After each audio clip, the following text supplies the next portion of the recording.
What's going on, guys? Welcome back to the Trench Grenade channel. Tonight we're going to be discussing active shooter preparedness and active shooter defense. Now, obviously this is going to be a pretty hotly debated topic right now in mainstream media because of everything going on, but I want to bring up some refreshing points and some things that you might want to consider and to keep on your radar as you are conducting your day-to-day life, because you may literally be the first line of defense for your community, for a school, whatever situation you find yourself in that an active shooter is attempting to harm other people or you and your family. So we're going to get right into it. Guys, real quick, hit the like button, comment down below if you've ever been scared, be honest, that an active shooter situation or had a wake-up call from an active shooter situation that has occurred either in the United States or abroad. All right, mindset. The reason why mindset is going to be such a important topic when discussing active shooter is your mindset going in. You shouldn't be going out here looking and hoping to stop an active shooting, because the vast majority of the time, if you get involved trying to help others around you, even if you're armed with your carry gun, we'll just use this Ruger RXM, okay, as the example of a carry gun.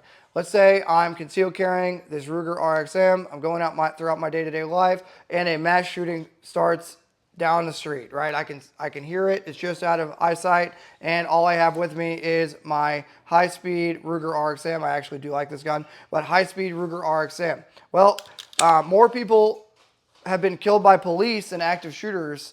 It happens more often than you know, is what I should say. Police don't know who the active shooter is, so if you're running up with your Ruger RXM trying to save the day, what could very well happen is you get clapped by the police. So that is something that you need to have in the back of your mind. The police don't know who the active shooter is, so running in guns a-blazing can sometimes get you shot by the good guys as a good guy, okay? So be very careful doing that. Mindset. If you're with your family, you need to understand that the best way, the number one rule of a gunfight is don't get in a gunfight or survive the gunfight. It's not do more damage to the enemy. So understand that your mindset going into an active shooting scenario needs to be survive. Part number two would be help those around you. So if you decide to intervene, I'm not saying not to, I'm not saying to intervene.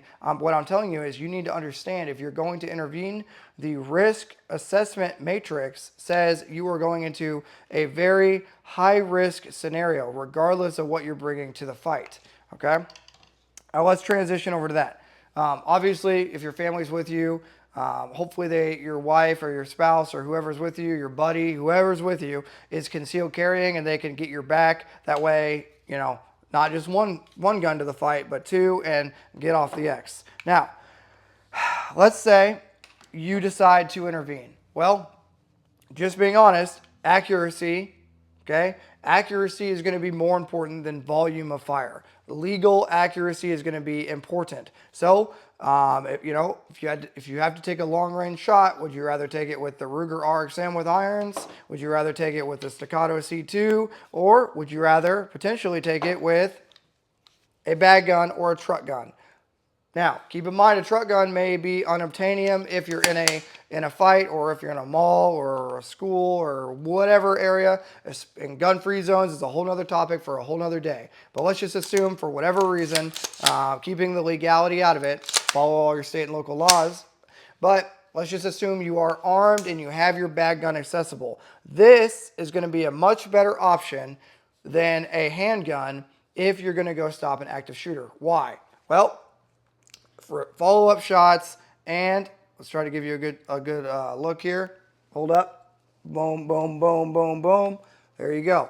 Okay. Follow-up shots and accuracy. Okay. So accuracy and repeatability and being accountable for your rounds. If you do have some sort of pistol caliber carbine or bag gun, this thing is going to greatly increase your hit probability at range, okay? And if there's multiple active shooters, like normally there are, having something like this with a one-round magazine, okay, with a one-round magazine in the gun, right,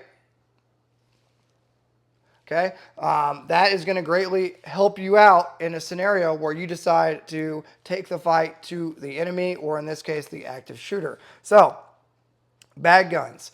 I feel, moving forward, that a bag gun follow all your state and local laws, that a bag gun is almost in the realm of mandatory for regular dudes like you and me that can legally carry wherever you're at. Having a bag gun can save the day. Now, does that mean that you need to stop carrying your Ruger RXM or your, I guess it's just show and tell night tonight?